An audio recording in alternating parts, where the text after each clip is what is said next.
Alors là, en CM1, je sais pas à quoi je pensais. Oh là là, j'étais toute petite. C'est pas possible là. Je suis en 5e, ça veut dire que j'ai... Ah là là, mon Dieu. Je suis horrible.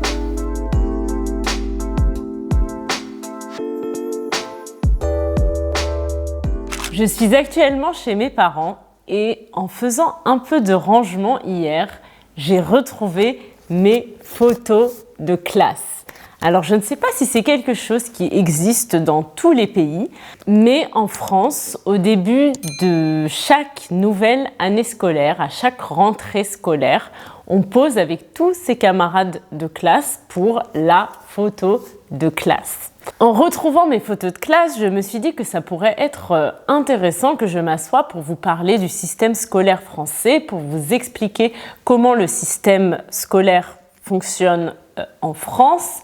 Et pour que ce soit un petit peu plus intéressant, un peu plus amusant, je vais vous raconter mon expérience personnelle, je vais vous parler de mon parcours scolaire et je vais vous montrer mes photos de classe. Donc en France, l'instruction est obligatoire à partir de l'âge de 3 ans jusqu'à l'âge de 16 ans. Les parents peuvent choisir de scolariser leurs enfants dans un établissement scolaire public ou privé, ou ils peuvent choisir d'assurer eux-mêmes cette instruction, et on parle alors d'instruction à domicile ou d'école à la maison, même si aujourd'hui c'est de moins en moins fréquent et surtout à partir de la rentrée 2022, cela va être beaucoup plus limité, beaucoup plus réglementé, mais c'est un tout autre sujet. Donc, la quasi-totalité des Français sont passés par les bancs de l'école et donc je trouve ça intéressant pour vous de comprendre comment fonctionne le système scolaire puisque ça fait partie des expériences communes des Français. Donc, ça va vous permettre de connaître un peu mieux les Français et de comprendre un peu mieux les Français. Avant l'âge de 3 ans, les enfants français vont généralement à la crèche, même si aujourd'hui, obtenir une place en crèche, d'après ce que j'ai pu comprendre, c'est assez difficile et il faut s'y prendre beaucoup à l'avance. Donc là, j'ai retrouvé une photo de la crèche. Je dois avoir 1 an ou 2 ans. Il n'y a pas la date ici. On dirait un petit garçon. Donc ça, c'est à la crèche. J'ai pas grand-chose à dire sur la crèche. À l'âge de 3 ans, la majorité des enfants entrent à l'école maternelle pour 3 ans. Et donc l'école maternelle est organisée en 3 niveaux.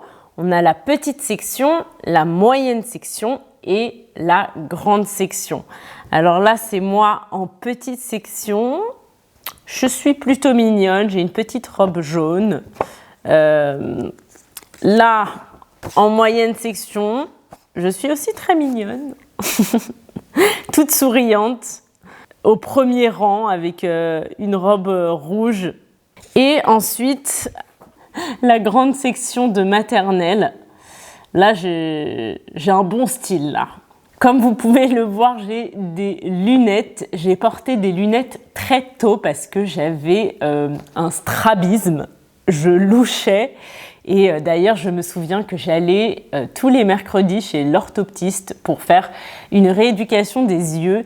Et ensuite, je crois qu'à 11 ans, à 10 ans, à 11 ans, j'avais plus besoin de lunettes. Donc vous pouvez voir que je porte des lunettes. Et ce que vous remarquez peut-être aussi, c'est que j'ai les oreilles très décollées.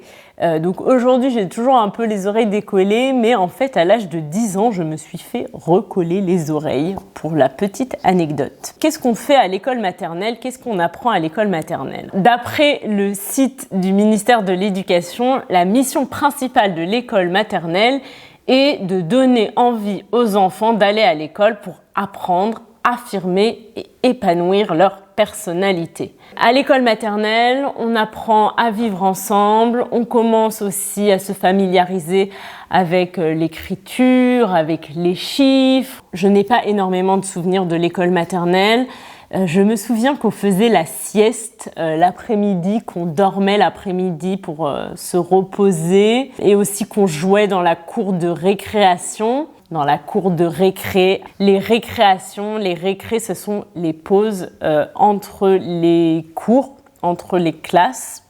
Après l'école maternelle, on passe à l'école primaire pour 5 ans, de l'âge de 6 ans à l'âge de 11 ans. Et je vais vous mettre ici les classes à l'écran. Donc on a le CP, le CE1, CE2, CM1, CM2.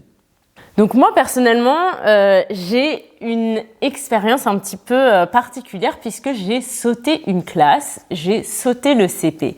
Qu'est-ce que ça veut dire? Quand un enfant saute une classe, ça veut dire qu'il passe directement au niveau supérieur sans faire la classe qu'il devrait faire en fonction de son âge. En fait, quand je suis rentrée à l'école primaire, j'étais dans une classe à double niveau. C'est-à-dire que j'étais dans une classe CP-CE1. La moitié des élèves étaient en CP, la moitié des élèves étaient en CE1. J'ai commencé l'année en CP et je l'ai fini en CE1. J'imagine que je savais déjà lire. Et donc la maîtresse a proposé à mes parents de me faire sauter une classe. Le contraire de sauter une classe, c'est redoubler une classe. C'est quand on refait une année 2 fois. Parfois, il y a des enfants, par exemple, qui redoublent le CM2 parce qu'ils n'ont pas encore le niveau pour passer au collège. Donc il y a ma photo de classe de CP-CE1 où j'ai un style magnifique. J'ai une super coupe de cheveux avec une frange, des lunettes et un sourire édenté. Il me manque une dent puisque c'est l'âge où on perd ses dents de lait et où la petite souris vient la nuit pour vous offrir un cadeau à chaque fois que vous perdez une dent.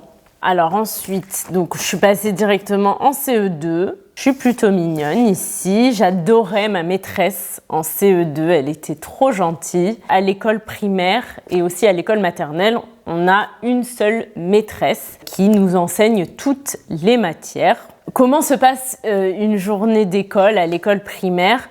Donc l'école commence à 8h30. Ensuite, il y a une récréation vers 10h, une récréation de 15 minutes où on joue dans la cour. Ensuite, il y a la pause déjeuner qui dure environ 1 heure. Ensuite, il y a une autre récréation et enfin, on finit à 16h30 et 16h30, c'est l'heure du goûter. C'est l'heure où on mange son goûter, donc souvent du pain et du chocolat ou des viennoiseries, des gâteaux.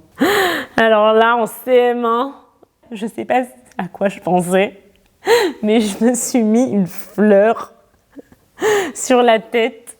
Bon, vous voyez que je suis souvent quand même au premier rang parce que je faisais partie des plus petits en taille de la classe. Et le CM2, toujours au premier rang. J'ai pas l'air très contente sur cette photo en CM2. En CM2, ce qui était génial, c'est qu'on a fait une classe de découverte. On est parti 1 semaine avec toute la classe. On a fait des activités dans la nature, des jeux.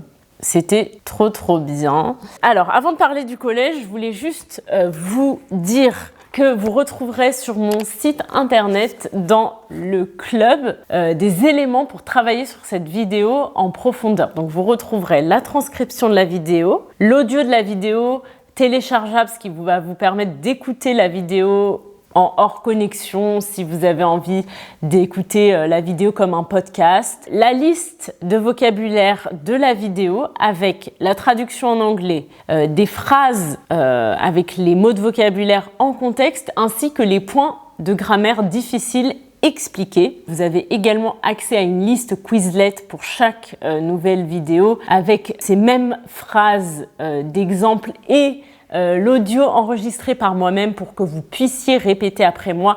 Et c'est à mon avis la meilleure manière d'apprendre une langue, c'est d'apprendre des phrases, d'écouter des natifs parler et de répéter après eux. Et enfin, vous avez accès à un forum privé pour me poser toutes vos questions si quelque chose n'est pas clair. Et vous avez accès à cela pour toutes les nouvelles vidéos Piece of French et pour une sélection de vidéos existantes. Si ça vous tente, si vous avez envie d'essayer, vous avez un essai gratuit pendant 7 jours, donc vous n'avez rien à perdre.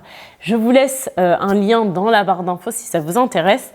Et parlons du collège. Le collège dure 4 ans, il y a 4 classes, la 6e, 5e, 4e, 3e. À partir du collège, ça change beaucoup de l'école primaire puisque au collège, en fait, on va avoir des profs pour chaque matière. On a beaucoup de matières au collège, les maths, le français, la SVT SVT, c'est pour sciences de la vie et de la terre. En 6e, on commence juste avec l'anglais et à partir de la 4e, on choisit une 2e langue vivante. Donc moi j'ai pris espagnol en 4e. À partir de la 4e, il y en a beaucoup qui prennent aussi allemand. Et vous pouvez aussi étudier des langues mortes. Donc moi j'ai fait 1 an de latin en 5e, mais j'ai arrêté. Mais il y en a qui continuent pendant de nombreuses années. Moi personnellement, c'était pas trop mon truc. On a également des matières plus artistiques comme la musique, l'art plastique, où on fait du dessin, beaucoup de cours de sport. Ça s'appelle l'EPS, l'éducation physique et sportive. Alors ici, j'ai retrouvé que 2 photos. Oh là là, j'étais toute petite. C'est pas possible là. Je suis en 5e, ça veut dire que j'ai 11 ans. Toujours au premier rang. En 5e, on est parti en Angleterre avec la classe. On est parti à Exeter pendant 1 semaine et on a passé 1 semaine dans des familles anglaises. Franchement, on s'est éclaté. Ça veut dire qu'on s'est beaucoup amusé. On s'est éclaté. Et ensuite, il y a la 4e. Alors la 4e, je pense que c'était mon année préférée au collège. C'était le début de l'adolescence, la vraie adolescence. Vous savez, les amis, les amours, les premières booms. Les booms, c'était les fêtes au collège, les premières soirées quand on est jeune, même si c'est un peu démodé d'utiliser ce mot. Hein. Ne dites pas que vous allez à une boom. Ça fait très démodé. Et en 4e, on est parti au ski avec la classe. Alors ça, c'était un des meilleurs voyages de ma vie. L'adolescence, c'est aussi le début de la période un peu ingrate, avec les cheveux gras, les boutons d'acné, les bagues. Donc là, vous pouvez voir que j'ai des bagues. Et je crois qu'on peut voir que je commence à mettre un petit peu de maquillage. Donc ça, c'est toutes les photos que j'ai retrouvées. Il me manque 2 photos, je ne sais pas où elles sont. Après le collège, on entre au lycée. Le lycée dure 3 ans, la seconde, la première et la terminale. Au niveau de l'organisation, c'est assez similaire au collège. On a un prof pour chaque matière. Alors là, en seconde, on s'était fait un délire avec la classe. On s'était tous habillés en chemise, cravate. Mais alors là, la seconde, c'était vraiment la période ingrate. Ah là là, mon Dieu, je suis horrible. Mes cheveux, ça va pas du tout, quoi. Ah là là. Là, c'était en première. Alors, ça a pas mal changé depuis mon époque. À mon époque, il y avait des filières et on choisissait en première dans quelle filière on voulait aller. Donc, il y avait 3 filières. Il y avait la filière économique et sociale, où on voulait plus se spécialiser sur ces sujets. La filière scientifique, où on allait étudier plus en profondeur les mathématiques, la physique, chimie et la biologie. Et il y avait L pour littéraire. Donc, il y avait 3 filières, ES, S et L, mais aujourd'hui, ça a changé. Il y a eu une réforme du baccalauréat. Le baccalauréat, c'est l'examen qu'on passe à la fin du lycée. Donc, il y a eu une réforme du bac. Aujourd'hui, il n'y a plus de spécialisation. Je crois que c'est beaucoup plus flexible. On choisit des enseignements de spécialité, mais je ne sais pas tout à fait comment marche le nouveau système parce que ça me rend un peu vieille, mais j'ai fini le lycée il y a plus de 10 ans. En fait, oui, c'est assez incroyable. Donc là, je suis en première sur cette photo. Je suis un peu plus présentable qu'en seconde, mais c'est toujours pas le top. Hein. À la fin du lycée, on passe l'examen du baccalauréat. On passe le bac. Alors en France, les contrôles, les examens sont notés sur 20 et pour avoir le bac, il faut avoir 10 de moyenne. Et en fonction de la note qu'on obtient au bac, on obtient une mention ou non. Donc il y a plusieurs mentions. Si on a 12 sur 20, on a la mention assez bien, 14 mentions bien, 16 sur 20 mentions très bien. Moi personnellement, j'ai eu la mention très bien, donc j'ai été contente. Donc voilà pour le lycée.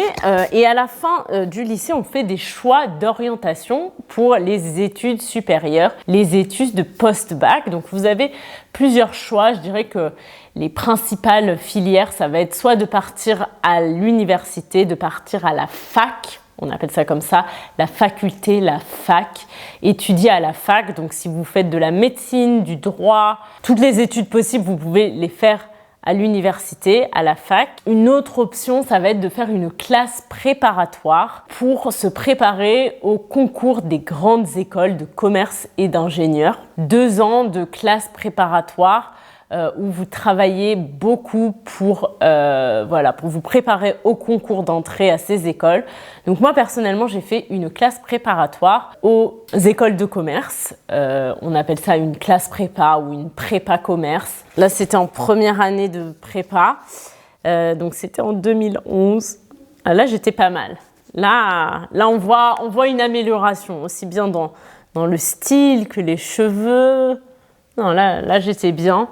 Donc ça, c'était en première année. Et là, c'est en 2e année de prépa. Donc la prépa, c'était très intensif. Je sais pas, il y avait 9 heures de cours de maths par semaine, des cours de philo, la philosophie, des cours et d'histoire, bien sûr, les cours d'histoire. Et donc en 2013, j'ai passé les concours aux grandes écoles de commerce. Je suis rentrée dans une école de commerce. Donc en fait, ce qu'il faut savoir, c'est qu'en France, la licence dure 3 ans et le master 2 ans. Si on va jusqu'à un master 2, ça veut dire qu'on a un bac plus 5, c'est-à-dire qu'on a le bac plus 5 années d'études supérieures. Donc moi j'ai fait 2 ans de prépa et ensuite l'école était censée durer 3 ans, sauf que je l'ai fait en 5 ans parce que j'ai pris 2 ans de césure au milieu. 1 pour faire des stages en entreprise et 2 pour faire une année sabbatique où je suis partie en Israël, etc. Mais c'est le sujet d'une autre vidéo. Et donc voilà, j'ai été diplômée en 2018. Donc ça fait 3 ans que je suis diplômée. Je crois que j'ai beaucoup parlé dans cette vidéo et que la vidéo est déjà très longue. Donc je vais m'arrêter là. N'hésitez pas à me poser vos questions en commentaire. J'ai sûrement oublié plein de détails, plein de choses. Donc voilà, posez-moi vos questions. Et s'il y a beaucoup de questions, je pourrais éventuellement refaire une vidéo pour répondre à vos questions si c'est un sujet qui vous intéresse. J'espère que cette vidéo vous a plu, que vous l'avez trouvée intéressante et amusante. Racontez-moi aussi comment fonctionne le système scolaire chez vous. Est-ce que c'est similaire au système scolaire français? Est-ce qu'il y a de grosses différences? Je vous embrasse, prenez soin de vous et on se voit mercredi prochain pour une nouvelle vidéo. Bye!